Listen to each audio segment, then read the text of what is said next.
नमस्कार दोस्तों। प्रस्तुत है श्याम सिंह बिष्ट की लिखी हुई कहानी बचपन की यादें।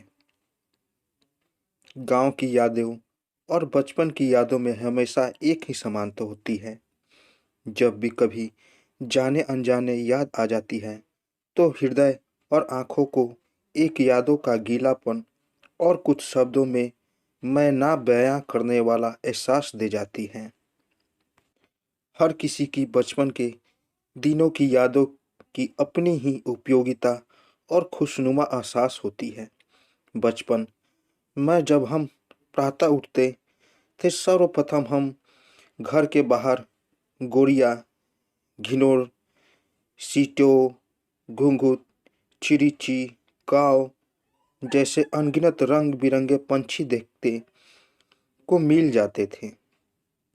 उस समय हमारे बुजुर्गों का ज्ञान आज के विज्ञान से कहीं अधिक प्रभावशाली और ज्ञानवर्धक था, जो प्राकृतिक और मानव को साथ लेकर चलना जानते थे। घरों के छत के नीचे बने बाहर की खिड़कियों के ऊपर त्रिभुज जैसे छोटे आकार की पंछियों के लिए अधिकतर पहाड़ों के घरों में छोटे से छोटे देश बाहर घर बने होते थे। इन पंछियों के घरों को बनाने का एक कारण यह भी हो सकता था, यदि रात के समय में कोई जंगली जानवर घरों के इर्द गिर्द भी आ जाए तो घरों में रहने वाले लोगों को पंछियों की चहचहाट से पता चल जाए।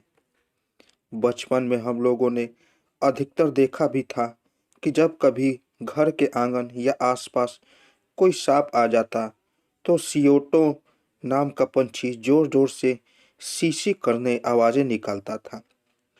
जब हम लोग घर वाले से पूछते कि ये सियोट ऐसा क्यों कर रहा है तो घर के बड़े लोग का जवाब होता कि आसपास कोई सांप आया होगा।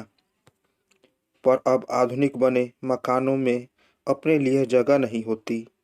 कहीं पर बैठक रूम होता है, कहीं पर गेस्ट रूम। इन पंछियों की खैर खबर भला अब कौन ले। मैं तो कभी कभी यह देखकर अचंभित हो जाता था कि मधुमक्खियों भी घरों की बाहर की खिड़कियों पर अपना आश्रय बनाया करती थी, और मजाल हो वह उस घर में रहने वाले को काट ले।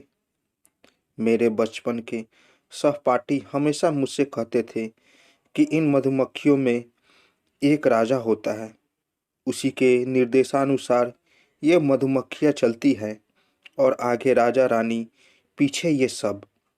जब स्कूल जाने का समय हो जाता, अपना बस्ता उठाकर दो चार दोस्त सबसे आगे चले जाते। रास्ते में पड़ने वाले दो अलग अलग खेतों की बालियों को आपस में गांठ लगा देते। सर्दियों की ऋतु में सुबह के बाद भी कोहरा सा छाया रहता, जिस कारणवश कुछ ही दूर पर आने वाले लोगों को आगे का रास्ता भली भांति देखने में थोड़ा बहुत दिक्कत होती थी। जैसे ही पीछे वाले उन बधी हुई गांठ से टकराते, धड़ाम करके गिर जाते। वे गिरने के बाद की बचपन की मुस्कान न जाने कहाँ गुमसी हो गई। आज सोचते हैं वो समय अच्छा था या यह वक्त। पहले गांव के कपड़े सिलवाने के लिए बाहर बाजार में नहीं जाना पड़ता था। अधिकतर गांव के लोग बाहर से किसी को बुला लिया करते थे। हो सकता है उस समय लोगों को फैशन की जानकारी नहीं होगी या आज की तरह शहरों से आपस में कनेक्शन कम हुआ होगा। माँ उस समय दूसरे गांव के रहने वाले बुगना के दर्जी मोहनी दास से ही हमारे कपड़े सिलवाने के लिए देती थी। अधिकतर मोहनी दा ही उस समय पूरे गांव के लोगों के कपड़े सिलते थे। जब भी कपड़े सिलवाने का कार्य होता तो वे गांव आते, मोहनी दा से जैसे कपड़े कहते वे सिल देते। कपड़े सिलवाने की जो भी मशन्नत होती, मजदूरी लगती, वे उन्हें दे दिया करते थे। कभी कभी घर में पैसा नहीं होता, मोहिंदा को गेहूं या धान या अन्य सामान दे दिया जाता था।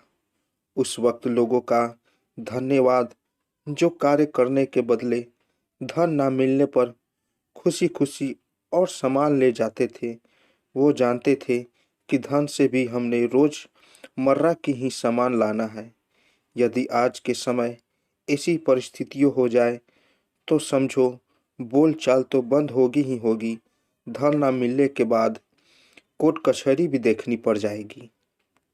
स्कूल पहुंचने के बाद सर्वप्रथम प्रार्थना होती थी।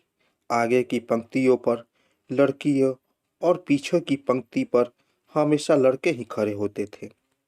अध्यापक बाद में स्कूल कार्य जांचना व प्रतिदिन तरह का पाठन का कार्य शुरू हो जाता। ग्रीष्म ऋतु में स्कूल प्रातः ही खुल जाता था व उसके विपरीत शीत ऋतु में दोपहर का स्कूल लगता था।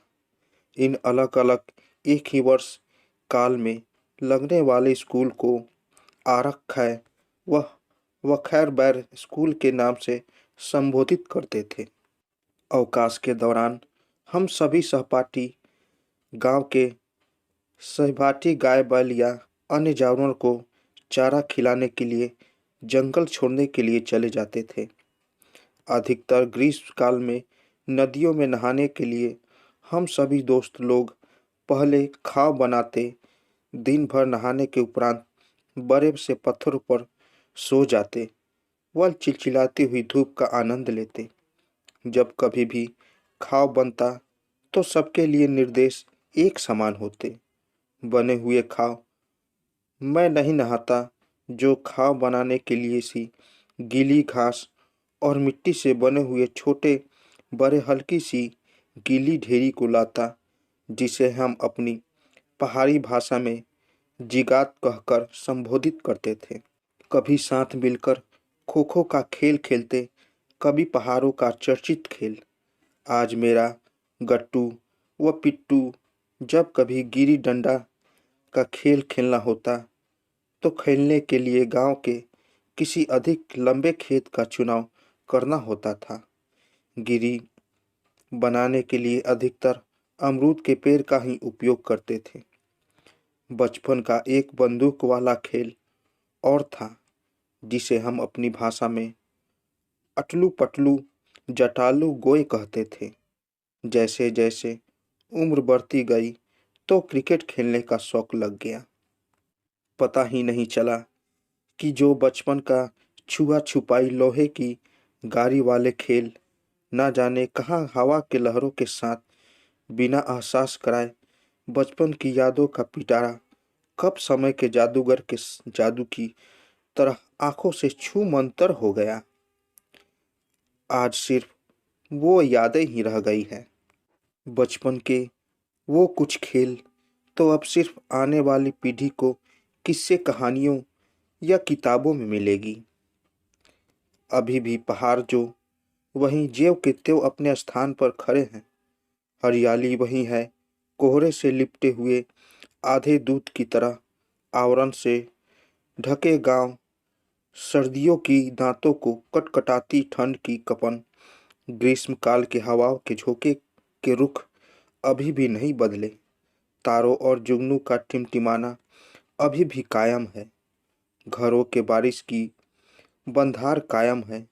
कभी कभी मंदिरों का शंखनाद बच जाता है। पंछियों की अनगिनत मधुर संगीत जैसे आवाजें घरों, खेतों, जंगलों में रंग बिरंगे फूल, तितलियां, बादलों में उड़ते हुए पंछी, वर्षा काल में इंद्रधनुषिया सप्तरंगों से रंगे गांव अभी भी वही कायम है। रिश्तों की महक का मीठापन अभी भी कायम है। जरूरत है तो सिर्फ उन रिश्तों को समझने की।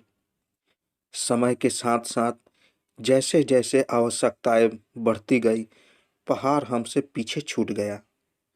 यह हमारी कमजोरी है या इन पहाड़ों की विडंबना कि आज़ादी के इतने वर्ष बीत जाने के बाद भी शिक्षा, रोजगार, चिकित्सालय का अभाव अभी भी ढाक के तीन पात जैसा बना हुआ है। लोगों ने हरे भरे गांव, खेत छोड़ दिए हैं। जहां पहले एक अपनेपन का शोर हुआ करता था, वहां अधिकतर गांव में अब सिर्फ मुट्ठी भर लोग ही रह गए हैं।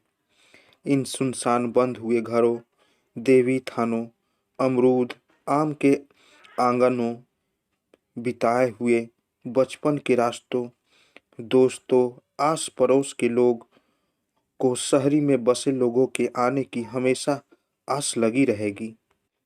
कभी तो वो दिन आएगा जब घर के आंगन के बाहर पेड़ पर कौवा बैठकर काँव काँव की आवाज़ फिर से निकालेगा। तो दोस्तों, कैसी लगी कहानी? अगर आप लोगों को कहानी अच्छी लगी हो तो मेरे चैनल को ज़रूर सब्सक्राइब करें और साथ साथ बेल आइकन को भी ज़रूर दबाएं ताकि मेरी कहानी सबसे पहले आप तक पहुंचे। तो दोस्तों, मिलते हैं एक नई कहानी के साथ एक नए वीडियो में। तब तक के लिए नमस्कार।